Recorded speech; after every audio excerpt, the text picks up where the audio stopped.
Oh, what's up everybody? Welcome back to my YouTube channel. I am going to talk about Google Business Profile. If you're a business owner and you serve a local audience or you're a brick and mortar, this is going to be vital information. So the Google Business Profile is the part of search where the map is. So if you see a place to leave reviews with a company's name and you see a little map section, that's your Google Business Profile.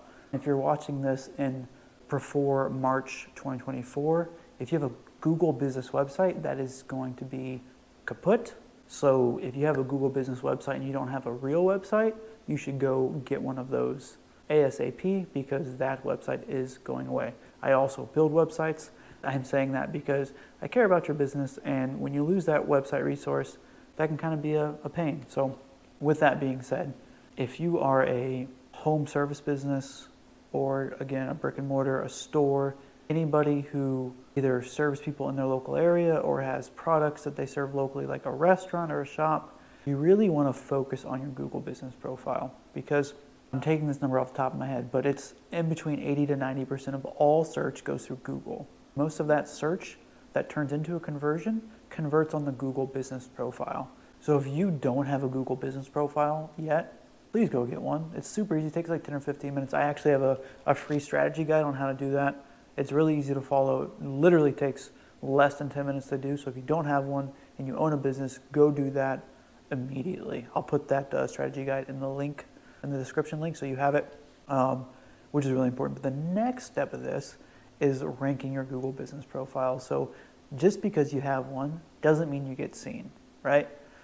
This is marketing in a nutshell. But with your Google Business Profile, you really want to treat it like social media. So what I mean by that is you want to be posting on it on a regular basis, and not just like writing anything, but you want to be putting in keywords with your target market. So for example, if you do lawn care, you want to understand that lawn care has specific keywords that are based on high buying intent or high volume that people search for. For example, lawn care near me is just going to have a broader audience searching for it than someone please cut my grass, right? I know that's kind of silly, but that's just how it works. So when you're building in these keywords into your Google Business posts, you want to do it authentically. You don't want to just put like, I like lawn care, lawn care, lawn care, lawn care, and just stuff it full of keywords. Talk about lawn care as a lawn care business, or talk about the shifting here from lawn care to like a salon. Talk about your salon and the types of like hairstylings you do or the types of products you use, and put that in your Google Business post. It's so important to your business and just to growing locally.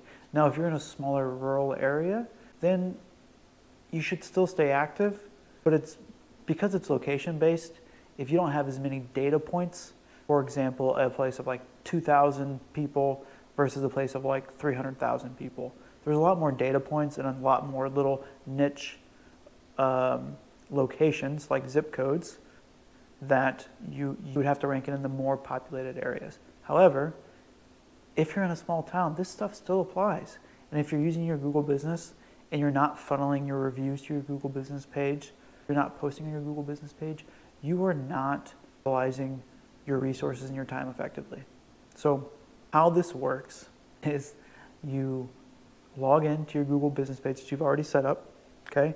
And then there's a section called Add Update. It used to be What's New, and now it's Add Update. You go to that Add Update section, and then you can create a post. So you add a photo. You want to make sure that these photos are geotagged. So Google takes location data into account. So if you post a photo on there, just go through your phone, look at the properties of that photo, make sure that it has a longitude and latitude data in there. So that way you know that the photo is being location based, right? Now, when you're doing this, you post a photo, talk about your photo in the What's New section or the Add Update section, talk about your photo, and then you have a chance for a call to action. So at the end of the post, you can add either a link to your website, which is what I recommend, a phone number, or there's a couple other, a shop page, so depending on what kind of business you have.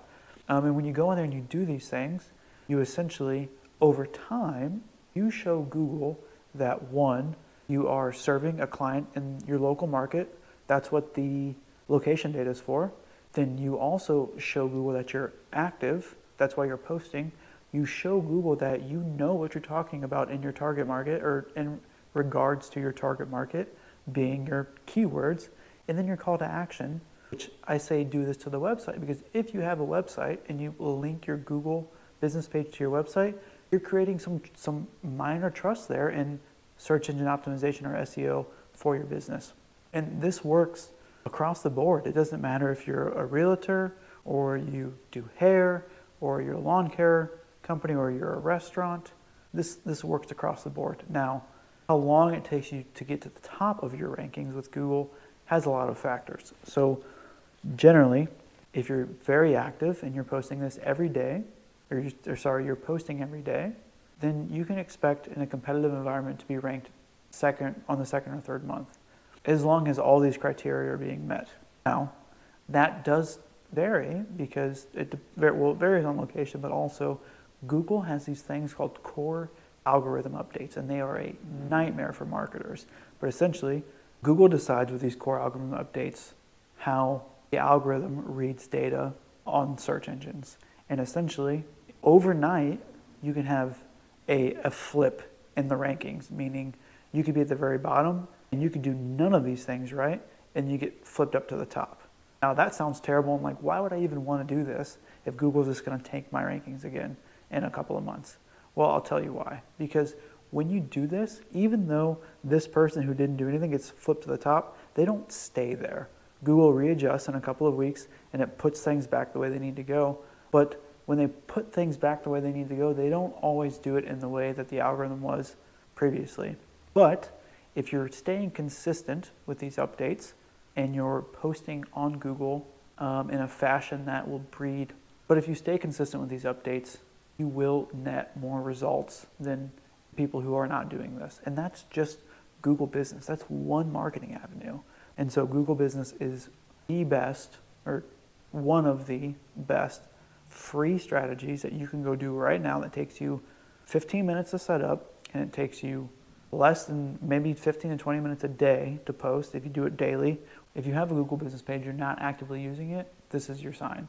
There's a free Google Business page ranking document in the description. It's a Google Doc, so it's live for anybody. I don't need your email or your phone number or any of that crazy marketing magic tricks to get you to get access to it. Go in the description, grab the link, and follow the instructions and start posting on your Google Business page. And in 2 to 3 months, you're gonna have leads coming in like crazy. So hopefully this helps you as a business owner grow and implement some sustainable marketing strategies. If you like this video, here's another one, and here's another one. Thank you so much for coming to my channel, and I'll see you guys next time.